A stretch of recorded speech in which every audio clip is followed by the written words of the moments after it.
Nós podemos pensar que aqueles que são felizes são bem-aventurados, mas Jesus, que chorou muito, diz: bem-aventurados os que choram.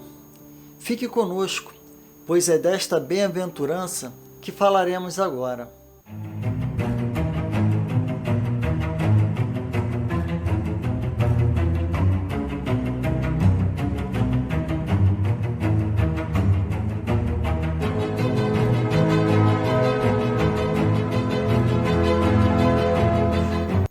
A segunda característica de pessoas bem-aventuradas está descrita no versículo 4 de Mateus 5.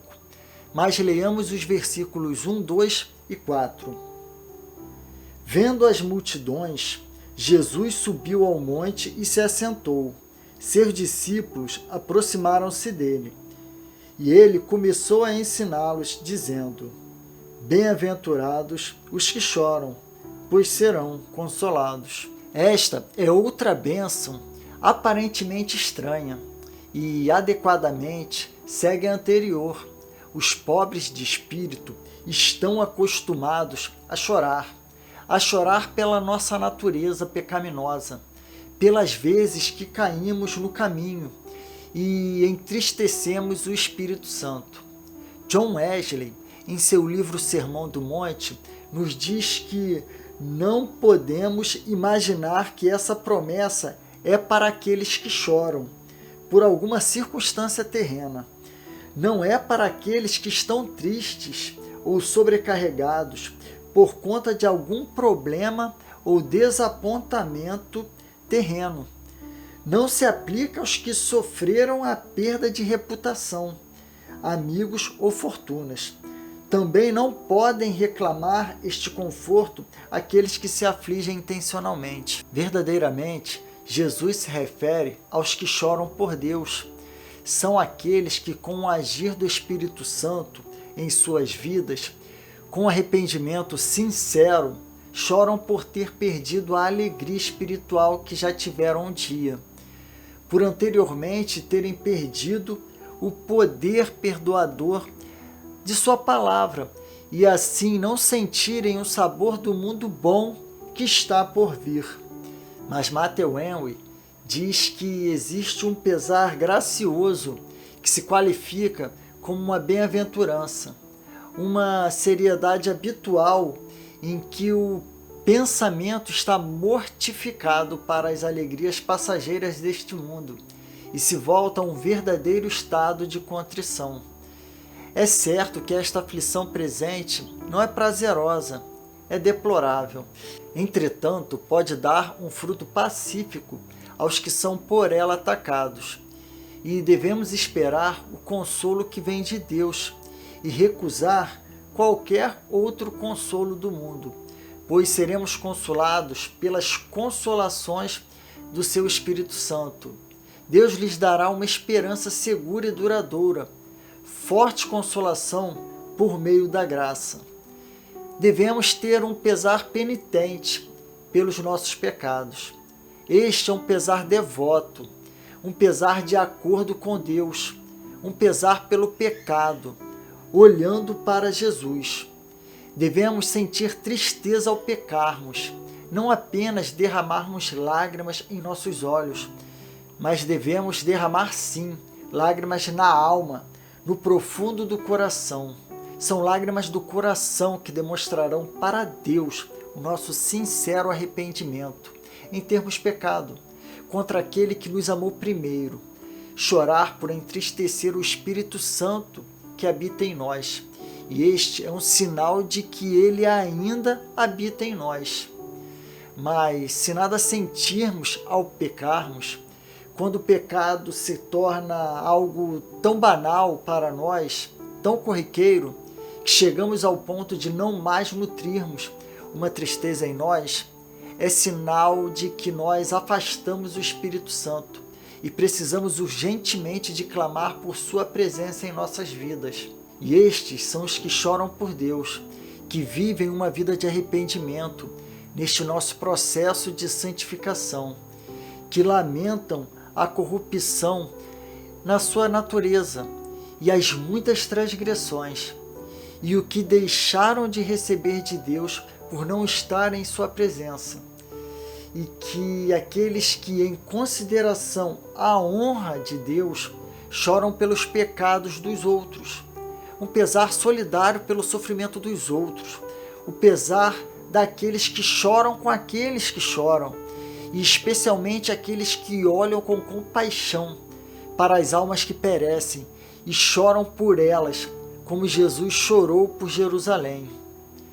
Para ilustrar o resultado transformador e didático que as lágrimas podem ocasionar em nossas vidas, vou lhes contar uma história que tem por título Lágrimas Fecundas. Um jardineiro plantou no quintal de sua casa algumas videiras que produziam uvas pequenas e ácidas. Aconteceu que um vizinho invejoso veio uma noite e cortou muitos galhos da videira. Pela manhã, quando contemplou aquele quadro de destruição, o jardineiro sentiu muito pesar. Disse ele: tenho vontade de chorar, pois as minhas indefesas parreiras estão vertendo lágrimas ao se sentirem tão cruelmente mutiladas. Com extrema, todavia, foi a alegria do jardineiro, quando verificou que naquele ano a videira produzia uma quantidade abundante de cachos maiores, mais formosos e mais apetitosos. Foi devido ao aborrecimento que o vizinho lhe trouxe, que ele passou a podar as parreiras e torná-las mais viçosas e mais fecundas. Então, os nossos sofrimentos e lágrimas não são em vão, serão vívidos e experimentados a nosso favor, pois a palavra de Deus diz em 2 Coríntios 4,17: pois os nossos sofrimentos leves e momentâneos estão produzindo para nós uma glória eterna que pesa mais do que todos eles. Podem acontecer situações em nossas vidas que nos farão chorar por um sentimento de que Deus está indiferente ao nosso choro. Mas não se engane, Ele está vendo, está permitindo tudo com seu propósito.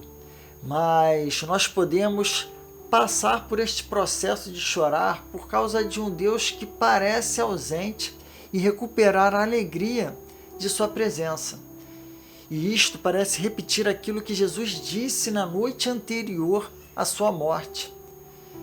Vocês estão perguntando uns aos outros o que eu quis dizer quando falei: mais um pouco de tempo e não me verão, um pouco mais e me verão de novo. Digo-lhes que certamente vocês chorarão e se lamentarão. Mas então, sua dor será transformada em alegria pelo retorno do amado de sua alma. É como Jesus disse: a mulher que está dando à luz sente dores, porque chegou a sua hora. Mas quando o bebê nasce, ela esquece a angústia, por causa da alegria de ter vindo ao mundo. Assim acontece com vocês.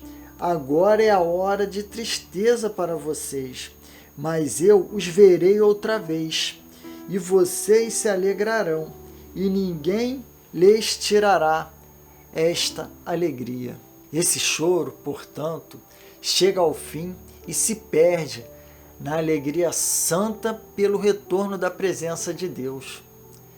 Busque a salvação divina para poder ser salvo em ou de todas as ondas e tempestades da vida. Busque o céu, que é onde Deus deseja que você esteja. Busque-o agora, em pobreza de espírito, até Deus enxugar as lágrimas dos seus olhos. Depois, chore pela miséria que sobreveio à terra. Chore pelo mundo, até que o Deus de todas as coisas dê fim à miséria, ao pecado e ao sofrimento.